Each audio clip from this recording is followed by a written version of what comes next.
Hello everyone, I'm Professor Geek. Welcome back to my channel. I'm finally here with the review of Bane Conquest. Issue 12 came out this week, which wraps up that miniseries by Chuck Dixon and Nolan. And this has been an amazing run. There are several things I want to say about it. I do highly recommend it. I don't know how difficult it would be to find the single issues from your comic shop, but of course you can read the whole thing on Comixology right at this moment.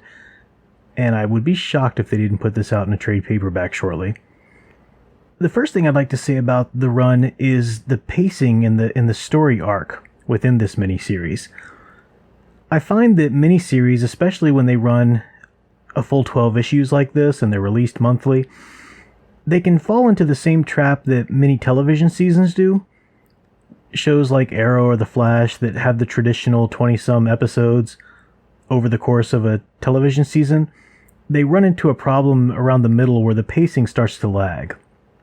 They've set up this conflict, this villain, they know the climax they need to get to at the end of this episode list, but they can't get there too quickly, so the pacing starts to lag, and people start to feel a little bored generally in the middle of those seasons. One change we're seeing now is the Netflix shows. Luke Cage just came out, all of those Marvel Netflix series, and others are typically 10 episodes or less.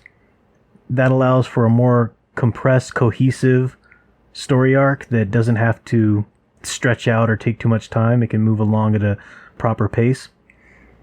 Another way around that I've spoken about before is the great solution that Agents of S.H.I.E.L.D. has come up with over their last couple seasons, and that is to go ahead and have the 20-some episode seasons and let all of the episodes thematically work together, but throughout the course of the season have a series of mini arcs that can be fully developed and overcome, and then you move on to the next one. It doesn't feel like you're lagging, and by the end all of the arcs tend to work together for one big climax moment.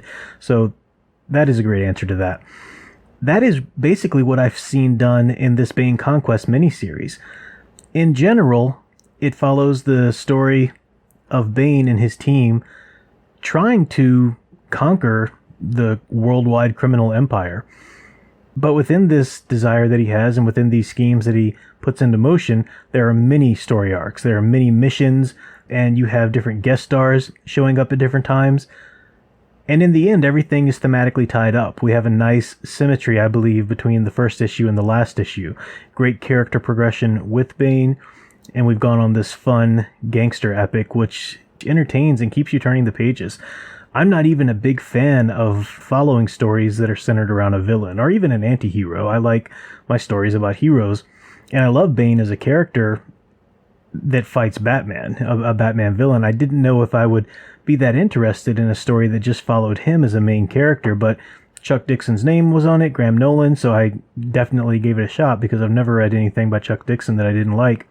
And it's wonderful. I followed it and enjoyed it thoroughly. The great thing about Bane as a character, as a villain for Batman, is that he mirrors Batman in a way that none of the other villains do.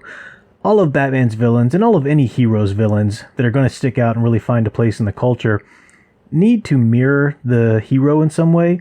Not completely, they can't be cliche about it, but in some small way that's unique to them, that helps the tension between the villain and the hero play out in a specific way.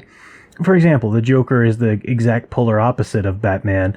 Batman's all about self-control and justice, and the Joker's all about chaos and total anarchy and so forth.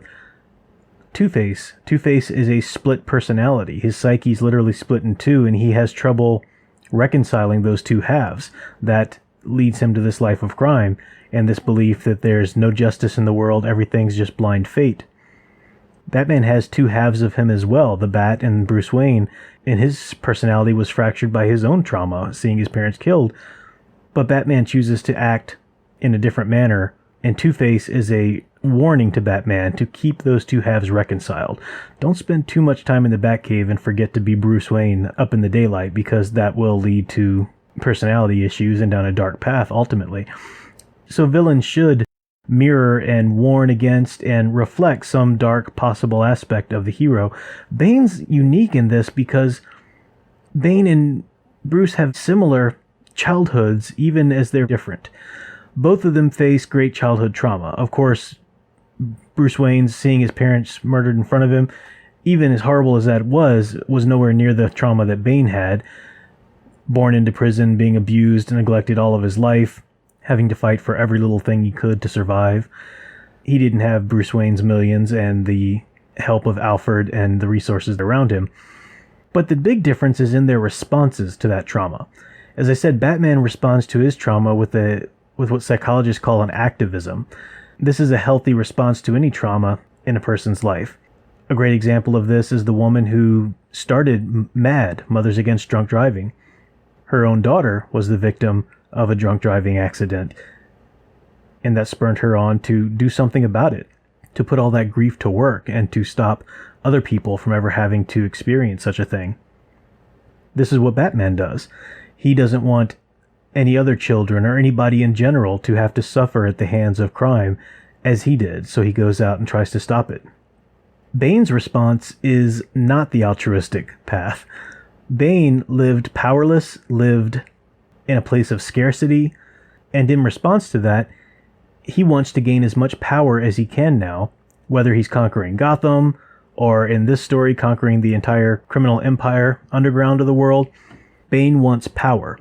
So much so that he even uses the drug Venom to exceed the limits of human perfection. He and Bruce Wayne are pretty much the same in their genius abilities, their minds, their tactical expertise. They're both efficient detectives. They're both at the peak of human perfection, but Bane doesn't stop there. Bane wants to use drugs to increase that even more. And the fact that Batman doesn't do that is a telling point of his character. You think about the DC universe and all of the many ways that people gain powers. How easy would it be for Batman to gain a superpower? I know that's unheard of, and we would never accept that because we know him and accept him as the archetype of the human vigilante and so forth, but just logically in the DC universe, it would be so easy. The fact that he refuses to speaks to his sense of responsibility in terms of a reluctance to play God. As much as he likes to be in control, he's not going to cross certain boundaries, and that's one of them, and that's a great touch to his character. Bane's the opposite. Bane crosses those lines easily, and look at the life Bane has. Bane is obsessed with power. He's addicted to Venom, but he's also addicted to power. That's his real addiction. And Bane Conquest lays this out so well.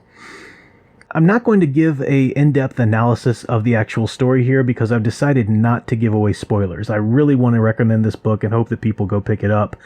Even in trade paperback form when it comes out, or just on Comixology, it is definitely worth the read. We do follow Bane as the main character, and he has his team of usual suspects around him. Bird, the second in command, Zombie. Even if you're not familiar with a lot of these characters, you will be by the end of the story. You don't need to know anything about Bane, really, to follow this tale. There are some new characters. I believe this one character is new. I've never seen him in any other stories before, and they meet him in the first issue, but a character that goes by the name of Dionysus. Incredibly interesting character, which was fascinating to see. Guest stars, we do have Batman come in the first issue, and he comes back in the end. I believe he's in a couple times throughout too.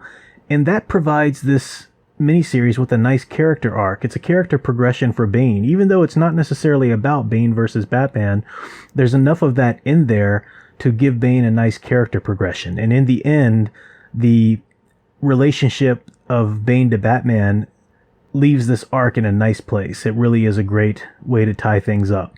Again, trying not to give spoilers there. As I said, Catwoman shows up. Bane goes up against Cobra for large portions of the run. King Faraday, a lot of lesser-known characters in the DC universe show up. It really is just a great story. Graham Nolan's art, of course, is amazing. On point as always. Gregory Wright does the colors for this miniseries, and he has been amazing.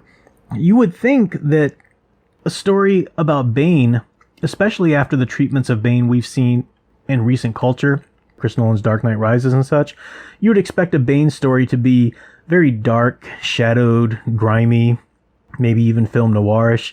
That is not the case at all. These colors are bright, vivid, and they really jump off the page, and that does a few things for the story.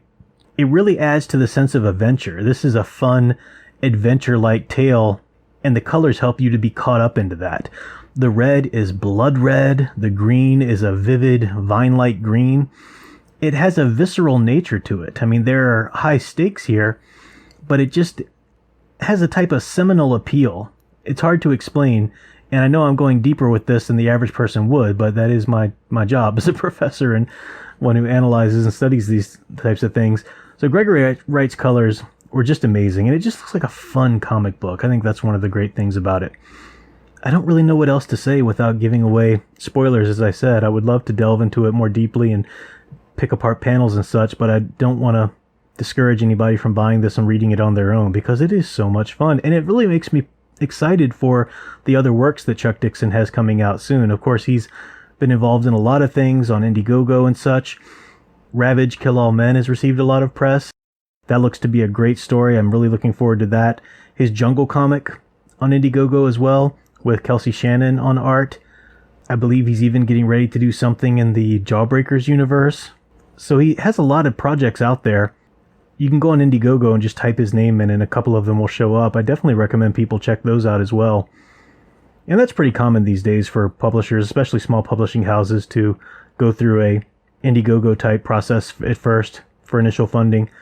So definitely check these runs out, especially Bane Conquest. Quickly, as I wrap this video up, and now that we're speaking of Indiegogo campaigns, I did want to float this idea out there. My first book was published by a small publishing house that specialized in pop culture and psychology, so my book was a perfect fit, talking about the inspiration we can draw from superhero stories for our lives. My second book, though, is about my scholarship into archetypes and subarchetypes and superheroes and heroic stories, whether Superman in the comic books or Star Wars on the big screen and such. And this book would appeal to people just wanting to gain a better understanding of these heroes and characters, to gain a better appreciation of their tales. And it would also appeal to writers, or people who have their own comic projects in mind and want to be able to think about these certain characteristics and plot points and so forth that are going to speak more deeply to people on a psychological level. This would help creators out there as well. The logical go-to for this would be an academic press, a university press, but I'm hesitant to do that because I don't believe I want this work squeezed into the ideologies that a lot of university presses try to trim their books into. Not that my scholarship is politically charged or anything like that, but the ideas are free and they're mine, and I'm not really interested in altering some of my findings just to fit a prevailing academic political agenda. So I had thought about publishing this through an Indiegogo campaign, and I'd like to know from you, my viewers, subscribers, if that is something that might interest you. If a book on heroic archetypes and subarchetypes, basically the type of things I've been talking about in a lot of my recent videos, the aspirational, cathartic, motivational heroes, the mythic four, the trickster, frontiersman, and so forth, if this is something you might be interested in purchasing a book about, if that might be an Indiegogo campaign you would be interested in supporting. Still into the decision phase and possibly planning things out, but I would love to hear from you either in the comments or via Twitter or email or whatever. Also, let me know if you've read Bane Conquest and what you think about that, or what you think about Chuck Dixon's other works. He's written so many wonderful things. Until then, keep enjoying and digging deeper into the hero stories you love. Thanks for watching.